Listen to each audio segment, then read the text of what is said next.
You got the distribution call, you got the placement, you did everything right. And somewhere between the purchase order and the shelf, something went sideways. Your product isn't there, or it's there, but it's wrong. Or nobody can tell you either way. Every CPG brand hits this wall. Most of them hit it more than once. I'm Jordan Karcher, founder and CEO of Eiley. More Thy Shelf is the show for founders and CPG superstars who are done taking anyone's word for what's happening at the shelf. Real stories, real data, one question underneath all of it. Your product is listed as in stock. Is it though? So let's get into it. Michael, welcome. You're the co-founder of Wild Manor, an all-natural soju cocktail built around communal drinking and real ingredients. And what you've been doing in New York to get this brand on the shelves without a single chain account to your name is exactly the kind of story that this show is made for. So what I'd love to do is start at the beginning. You and your co-founder have known each other since you were kids. And I think the first question is, at what point does a childhood friendship and kitchen table conversation lead to starting a soju business? Yeah, first off, thanks so much for having me. Really excited to be here. Yeah, like you said, my co-founder Perry and I, best childhood friends. Our parents grew up as neighbors in New Jersey. And so as Asian immigrants, there's not a lot of people that kind of look like you or are from your culture. And so they kind of bonded immediately. And so Perry and I grew up almost as that cousin that you almost have to see, you're forced to see every year. And so I would say we got a lot closer after high school when we both started attending university. Perry was at NYU. I was at Penn in Philadelphia. And so because we were so close, we saw each other a lot during those years. I think it was, for me, myself, I always kind of wanted to start something of my own. And both of us also had a background in tech most recently before venturing out to work on Wild Manor. And so we were always tinkering with ideas, always wanted to kind of build something together. I think choosing the right co-founder is really, really important. So I had not a very long list of people that I think I could really see every day, kind of be in the trenches with. And so I think having that friendship first really allowed us to have that degree of transparency, that degree of trust, knowing that we always have our best interests in mind. And so it really was just the pre-COVID days. We were sitting around in my Chelsea apartment at the time. We were just thinking about CPG a lot. We both are very passionate about CPG brands and food and beverage and just like cooking at home and stuff like that. And so at the time we were seeing a lot of these really cool brands come up as well, you know, culturally driven as well as not. And so we really loved the idea of drinking communally. And we fell in love with drinking soju over Korean barbecue, over karaoke. It's a very communal drink. And for those of you who aren't versed, it's basically like a lower ABV distilled spirit. Think of it as like vodka's lower ABV cousin, around 13 to 20% alcohol, and kind of always drank with food and shared. And so we wanted to riff on that, really just loved the idea of making something that was a little bit better for you, because as we got older, the flavored soju started taking their toll on our health for sure. The morning started to get more and more rough. Definitely don't feel as alive the next day as we used to be in our early 20s. But we just loved the idea of drinking together, of pouring for each other, drinking from the same bottle, that I think started to get a little bit lost in the beverage alcohol space here. So that's kind of the inspo. No, I love it. And one thing I always love to know, especially when you're starting your first brand, how many different ideas did you have before you landed on this? Man, there's a lot. I think for me, there was also that whole crypto boom during the COVID days. So I had a strong interest in that, but never really thought of an idea that I saw a huge market for or a huge opportunity. And so the lore actually is that our initial idea was to start basically like a DoorDash for alcohol, but specifically soju. It's like a soju delivery service, because at the time, soju was very hard to find in the US, or in New York, actually, sorry, where we were living. It was only in these kind of ethnic enclaves. Now it's very, very prevalent everywhere. I think every major liquor store in New York City carries it, but at the time it wasn't the case. So yeah, we quickly scrapped that idea. It definitely, the TAM is probably very small. So tons of ideas, but this is the one that I think, call it delusion or, you know, pure faith, like we wanted to pursue. Yeah. Well, yeah, you have to care. I think that's always the most important thing in the beginning. Yeah. There are things that have big TAMs. There's things that are Yeah. trend and relevant, but obviously the passion that builds a brand is what's really required to have lasting power. Definitely. And so I guess the other question, and I always love to know, is my career started in the wine industry. So I lived in Sonoma. I've been around the wineries. Yeah. What was your familiarity with the actual creation of soy ghee, and then how did you go about creating the first batches of the product? Yeah, it was definitely like a pretty arduous process.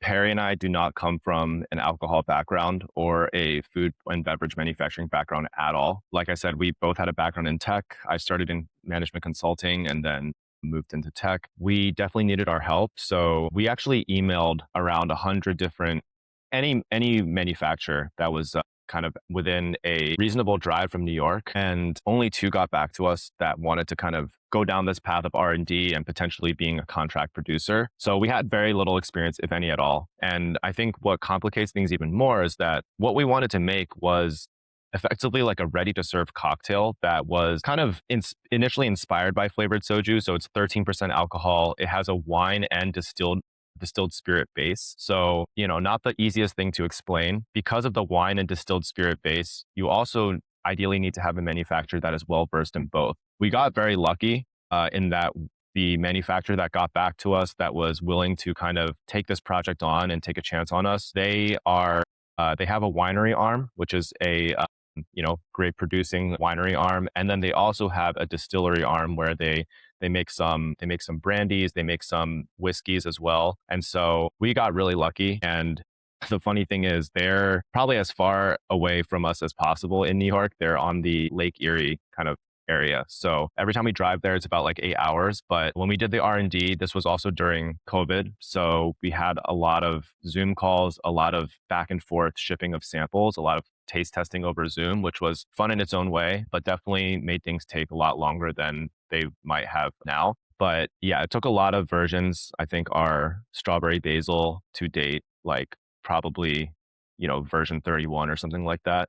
Obviously, there's a little bit of hand holding. We wanted the flavor profile to be very light, easy to drink. I mean, a nod to that 13% flavored soju that is just so easy to throw back. But we're using domestic ingredients. We're working with American producers, and we're making a cocktail because that is really where the market is right now in alcohol. And so there was definitely a lot of back and forth, and we were not very experienced as well. So there's certain things that, like, for example, basil flavor kind of degrades very quickly in alcohol. You can immediately just get like drinking like a bottle of licorice, basically. So nailing down that kind of fresh basil taste was pretty difficult. Similarly for our pineapple ginger, people who love ginger want that ginger kick. And so it took quite a few different variations and different sources of ginger. And again, we want to use natural ingredients and we don't want to use any artificial flavors or anything like that. And so it took a little bit of finagling for sure, but appreciate their willingness to work with us.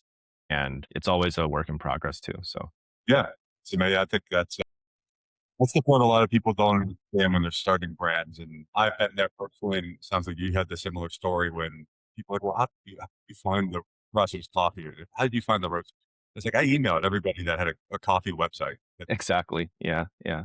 got back to me. Most of them still said no, but you find one. It's all it takes to get this off the ground. I think you really have to be willing to get out there and pound the pavement to figure out what's actually going to be your path to market. So I love Yeah. it. And the packaging and branding is beautiful. I mean, you guys are still a pretty new company. Two tech guys, I wouldn't say typically jump out to me as the branding experts, but you guys have done an awesome job. And I just love to hear, like, how did you tackle that? Was it an agency or was that something you just worked on with friends and family internally? Yeah, so we actually had, when we launched in 2023, we launched under a different brand name. That was like MVP. We had a friend freelancer help us with the design, and then Wild Mannered was unveiled May 2025, so about a year ago. And yeah, I think it's just the evolution of the brand.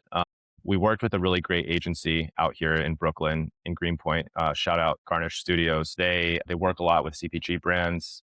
They kind of knew exactly what we were going for, which is kind of like a brand that we wanted to stand out on shelf. Like we are tackling a pretty dusty segment of the market, I'd say, which is this called ready to serve, but just multi-serve bottled cocktails. Guarantee it's not the first thing you think of when you're stocking up on your bar cart or bringing something to a party. But we think there's a lot of opportunity there because many of the options out there are just not the highest quality or just don't have the highest perception. And so we knew we needed to stand out on shelf. The second thing was that we also wanted our branding to evoke a little bit of that like culturally driven side, the story of Perry and I, falling in love with Asian American drinking culture. And so I think the branding and the bottle does a good job of getting that done. Wild Mannered is a play off the name mild mannered, which is a backhanded compliment to Asian Americans. It's kind of like an if you know, you know kind of thing. But I think anyone can get behind the idea that like we are trying to build something for communal drinking. Many cultures have that. I'm sure that's something a lot of cultures can get behind. But yeah, Is your target for customer Asian American consumers, or is it kind of broadened out to be more like Gen Z, RTD, just yeah. general? I would say I think like Asian Americans were our evangelist consumers. Obviously, I think they really understand what we were going for, but I think our target consumer is definitely not only Asian Americans. We want to be an inclusive brand that anyone can get behind, regardless of their ethnicity or culture or background. Fundamentally, I think our target consumer is kind of a curious consumer, right? They're the person that might not want to bring a case of White Claws or a bottle of wine to their next party. They're always looking for the next new thing. And I think for us, it's more like we do really well with wine drinkers because we have that wine component. It's also around a similar ABV, so it's very familiar to them. And I think for the cocktail lover, the value prop is that it's about half the ABV. So a Negroni is around like 25, 28% ABV, wild mannered 13%. So a little lighter. You can have a couple more glasses and not feel terrible the next day. So we try and kind of straddle that middle ground between a cocktail or an RTD, and then on the other side, like a bottle of wine. So I yeah, mean, you probably even have an appeal to that zebra striping alcohol drinker who yeah, yeah. need Negronis that are not alcohol, and they're okay, but then they're still missing a little bit of that, the You alcohol. want that kick? Yeah, yeah, I think that's a good middle ground where you can have a couple, with the exception you have a couple Negronis, you're laying flat on the floor. So yeah, exactly. Yeah, one of the so we got the product, we understand the background of how it was made. I love that, but you then start going to retail with it, and before we hit record, you and I had talked about how difficult it is to work with the wine and spirits retailers in New York, particularly Manhattan, just based off of yeah. sweatshirt. What did that look like for you? Like, what was that learning experience like? Taking arguably one of the most important cities in the world for Yeah. sporting out. Yep. So we started out direct to consumer. I think, this was just because we wanted to get our product out to our day one supporters as quickly as possible. The fact that Wild Mannered were wine classified also helps a lot with that. So some folks who were not in New York, kind of like all across the US, that made it easy for them to get it, but immediately knew that this is not how we're going to build a scalable alcohol brand. The buying behavior is not geared toward that. You could argue that maybe wine clubs are, but for cocktails and just something that you're bringing to a party, it's not happening. You're picking it up right after work. It's a spur of the moment decision. Maybe it's like you're doing groceries and you see the beer aisle. You're like, oh no, oh, I need to pick up some beer for my party. So we knew that immediately that. Since we're trying to capture this hosting and gathering occasion, this idea of like bringing to a gathering occasion, or you're trying to be a great host and not make cocktails from scratch for 10 guests every 2 seconds. We thought about the customer and we wanted to meet them where they are. And it's in stores, it's in retail. So we started out self-distributing. We didn't have a distributor in New York. So that was just Perry and I pounding the pavement and just banging on doors. Initially, we weren't picky. Any store that would take us in, we would take in. And it's kind of funny, like the first store that we got was this pretty small store in Port Authority area of Manhattan. And this is not even technically legal, but we almost had to sell the product on consignment, which is not allowed in alcohol. But, like, We'll clarify, it didn't happen that way. This is yeah, just yeah, yeah, yeah, yeah. Yeah. So the first store we had was a very small store. The owner was very nice though, and she was willing to take a chance on us. And she was like, you know what?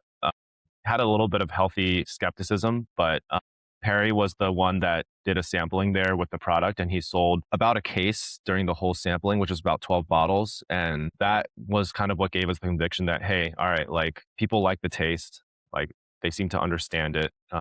We might have something here, but it's very difficult because our product can only be sold in wine and spirit stores in New York. There is a distinction between beer and then wine and spirits. You can't buy beer in a liquor store and vice versa. And so every store is a one by one game. There's no chains allowed in New York. So there's only one Total Wine, for example, and one Whole Foods that sells alcohol, which is probably very different for a lot of folks living in different states. And so every store is effectively a mom and pop shop. The stores don't share data. There's no, like I said, there's no chain. So the stores aren't sharing data. The buyers are always different. You might get some cases where maybe a family owns a couple different stores and different members of the family run each, but that's still pretty rare. And and it's New York. So every little bit of square footage is very, very expensive and very valuable. And so if your product is not moving or generating revenue for the store in that little bit of square footage that you get, you're cut. So it was very cutthroat. And I think like Perry and I would literally spend couple hours every week just sitting in our little co-working space, calling stores on our phone and trying to set up appointments with buyers. And we do it together because it was such a grueling process of like getting told no's or being like, yeah, I don't want this. So it was a little bit of like a morale boosting exercise, and then we'd hype each other up when we got like a meeting. But that's how you get it done. It's a very like call and show up kind of business. Emails rarely ever work, which is understandable. But yeah, that was kind of how we got our start. And how many pitches or how many, like, yeses did it take before you really start to feel like this thing has a foothold in the city? Because I mean, yeah, I know how growing it is, and it still is just difficult to even get to yes of one store, let alone enough stores to make it. Yeah. Like, when did you go, okay, we got some momentum here. This is starting to take shape. Yeah. I mean, I think there's two sides. One is the quantitative side where we talk to a lot of different brands, a lot of other founders that we know, and they've given us different numbers on how many stores they landed before they got to having a distributor. So that number could range from like on the low side, like 30 to 50 to like 200 accounts in New York. Yeah. So, you have kind of a range here. It's like, hey, if only one store in the city wants me, that, like maybe it's too niche of a product, right? So there is that side. I think on the qualitative side, you start to find the stores that are really big believers and supporters. And I think that is what gives me conviction. It's not really about a number or about like velocity, even though it is, but you find the stores that really kind of believe in your product, give you great placement, all kind of initially on just a whim. Like they're like, hey, I like your gumption, or maybe like you're showing up often for tastings. Like that's something I can control as a founder. I can show up more often than any other brand because I'm willing to put in the work. Or I come and make sure that my product is merchandised well. Like we like to say to all of our accounts, since we're still small enough where we can still maintain that relationship, even with the distributor now, that we're not a brand that like we just drop off product and never show up again, right? Like some brands are like that. Like what they're super hands on, and then once you place the order, you never hear from them again, except for maybe like one tasting a year. So we try and do everything we can to maintain a great relationship with our retailers, and then the ones that kind of reciprocate and they're like, hey, you know what? We're going to move you from one placement in the store to two. Or, hey, it's summertime now. Like, let's get you in the cold box. Let's get you in the fridge right next to the cashier. Like that kind of feedback to me is what gives me a lot of conviction, because I'm like, hey, these stores see hundreds of brands a year. They see what customers are buying. They know how to optimize their store. If they're willing to give me the time and the belief in that, and the respect my product gets, like that's a really great feeling. It's they're the people, they're the front lines for us, honestly. So Well, I'd love to, just from your own personal experience or anecdotally, being that the New York market is somewhat of a black box to the outside world, yeah, how sophisticated are they with merchandising within their own stores? Does it seem like they're really on top of it, or is it store to store? Like, because I walk into some of those when I'm in the city and you go, man, yeah, they're floor to ceiling jammed. Like, there's not logic. yeah. What's your perspective of like how is it operated macro, micro, the city? Yeah, I would say it really varies. Some stores, some of the larger stores, the flagship stores in New York City, like an example is Union Square Wines in Union Square, very, very well merchandised. Like there's a section for everything. When stuff gets depleted, some staff member will immediately like replace it. That's like great case scenario, right? And there's other stores that, I don't blame them. It might be a smaller store. They might only have like one or two employees max working at a given time. These employees might not be super well versed in every single type of product out there. And so you might get instances where like you're placed in the wrong section. Like for example, since our product is kind of like has that soju inspiration and stuff like that, they might place it next to a bottle of soju, which is what we don't want, because a bottle of soju costs about $5 on shelf sometimes, and our product is SRPs for around 20. And so that's massive price sticker shock. And so, you can't blame the employee, right? There's no instructions for them. And so it really varies, right? It really varies. And as a small brand, you don't have a lot of leverage. Like we've had stores where they're like, hey, the only section we have is this like dusty, like bottom shelf. And, like I feel like I can't really argue for better placement until I prove out that, hey, my product is selling and moving in your store, or I've come here and sampled and I've done really, really well. So Got it.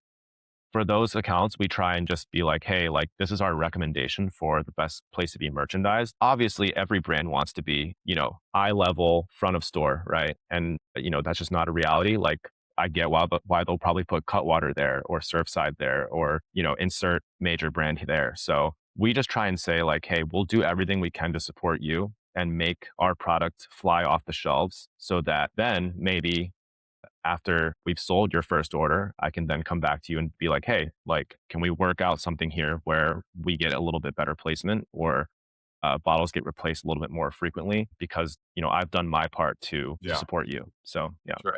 And I think maybe that's a good segue to your growth as we look forward. And I know in our previous call you mentioned you're expanding into New Jersey Yeah. in the future. What's a key lesson you take from grinding it out store to store? I mean, you're hands on. Like, you're essentially merchandising a liquor store in New York. Yeah. And then you go to a chain, and you're in New Jersey, and obviously, as you expand throughout the country, it gets further and further from you being able to physically manage.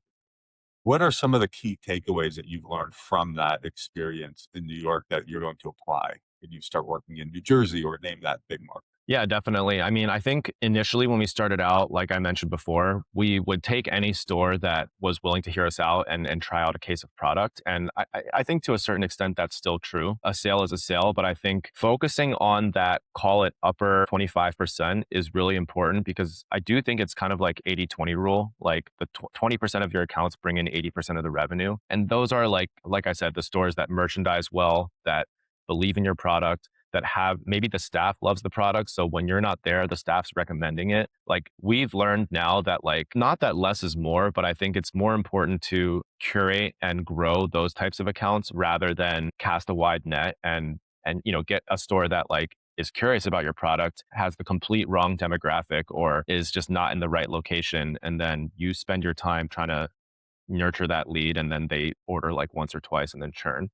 Yeah, So that's a good point. yeah, and I think the other is like this is more of a broad thing, but I think, your product needs to really speak to the occasion and be able to ideally displace something else that people are buying. And so for us, that's could be a bottle of wine, it could be a case of canned cocktails. It could also be a competing ready to serve 375 ml glass bottled cocktail that we sit next to on shelf. So I'm always trying to think about like how can we merchandise this well to communicate that to the customer. So that could be like shelf talkers. It could be educating the staff, right? It could just be even making sure that the bottles are in the cold box if they have that, right? Because the Yeah, convenience factor is huge. So yeah, I think like learning from grinding it out is just that like have a very strong value prop for the store. You can say like, hey, we have a lot of organic D2C sales or we have a lot of interest from your location. So we know that our buyer lives here. mhm, So if you help us make sure it's stocked in the right place and, in the best viewable area, we have a lot of confidence that this is going to do well. And then I think the second is just nowadays, I think it's more important to find the right account versus an account. yeah. I think So one of the thing I heard from another founder who had essentially built a market in a completely different space in CPG, but created a functional nutrition market that I thought was really compelling. And it sounds like when you're creating a market similar to you, you're not just breaking in and saying, we're going to be another RTD White Claw trade off, or we're going to be yeah, another XYZ. They were taking essentially customer cohorts to the retailer. So they're essentially walking in and saying, this is who buys our product. This is where they shop. This is where you're seeing an overlap in your store, or where we can be accretive by bringing in more shoppers to your store. And I thought that was a really interesting approach when you're essentially trying to prove out a new segment or a new part of a store where you could say it's not cannibalizing necessarily as much as it's additive. And so I hear a lot of similarities to what you're doing where it's like, this is a newer thing. This isn't, this isn't just a ready to drink cocktail that, it's another Manhattan. It's another, pre-made margarita. It's something that's bringing in a new type of customer. So I just hear a lot of that overlap with what you're tackling. yeah, definitely. And, sometimes I wish we had more data because again, we don't have that much D2C sales. It's just not how people buy.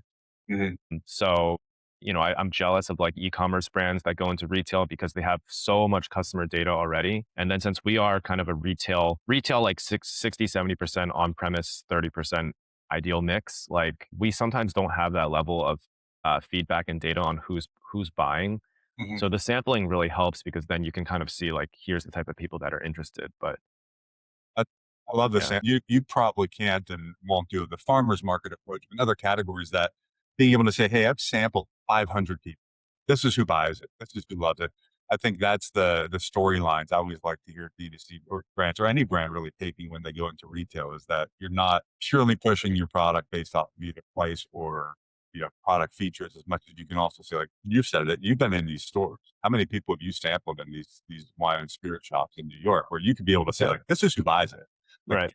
this like I used to be able to do this in the coffee days. Someone would walk into Whole Foods. I had done so many hand-to-hand demos that I could tell when someone's walking up a cup to get a salad bag. Like you start to know Yeah. Yeah. Yeah. For sure.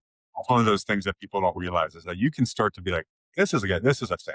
I can see this person's going to buy. So I think that you guys putting the boots on the ground for so many samplings and hand to hand tastings over the last couple of years is going to be a huge benefit if you scale. Definitely. So, kind of last question I love to ask anybody. You come from a really good background and tech coming into this CPG space. So a lot of it, I'm sure, was new and you were learning on the fly. If you could go back in time or you're talking to somebody else coming into the space for the first time, it doesn't have to be spirit or even anything remotely competitive to what you're doing. What would be the first piece of advice you give them before they land their first retail distribution? That's a really good question.